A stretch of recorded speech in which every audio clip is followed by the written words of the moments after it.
Alors bonjour à tous, j'espère que vous allez bien, Bezrat Hachem. Alors il y a beaucoup de gens qui sont venus me voir à la fin des cours cette semaine. Et un des sujets qui revenait malheureusement très souvent, c'est les problèmes relationnels.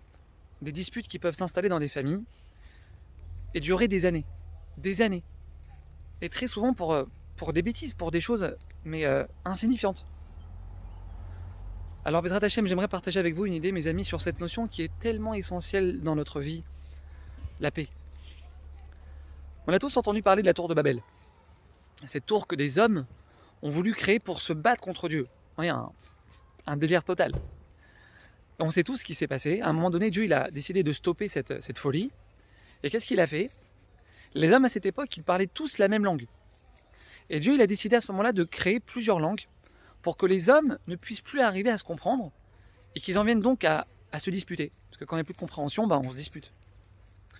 Alors mes amis, c'est quoi cette histoire? Pour quelle raison Hachem il a décidé de mélanger les langues? Alors écoutez bien mes amis, ce que nos sages nous disent. Bezrat Hachem qu'on essaie de prendre ce message avec nous aujourd'hui.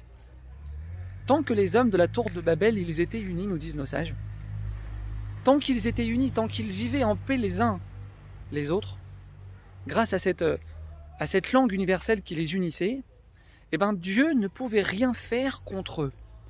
Vous êtes unis, je ne peux pas vous punir. Maintenant, ils ont construit une tour pour se battre contre Dieu. Vous êtes unis, je ne peux rien faire contre vous. Un rhume, je ne peux pas vous l'envoyer. Un rhume. Tu es en paix avec l'autre, tu es intouchable. Donc en fait, Hachem, il a dû casser cette harmonie. Il a dû casser ce shalom qu'il y avait entre eux, en mélangeant les langues, en provoquant donc des disputes entre eux, pour pouvoir les punir.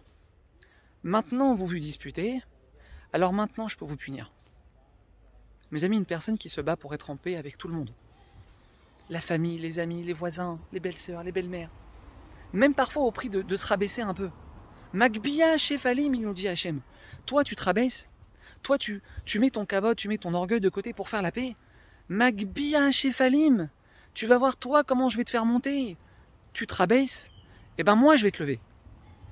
Et quand Hachem, mes amis, quand Hachem, il décide de prendre une personne et de la lever, il la fait monter très très haut.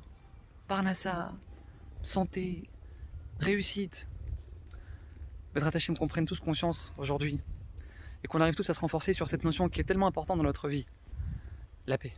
À très bientôt.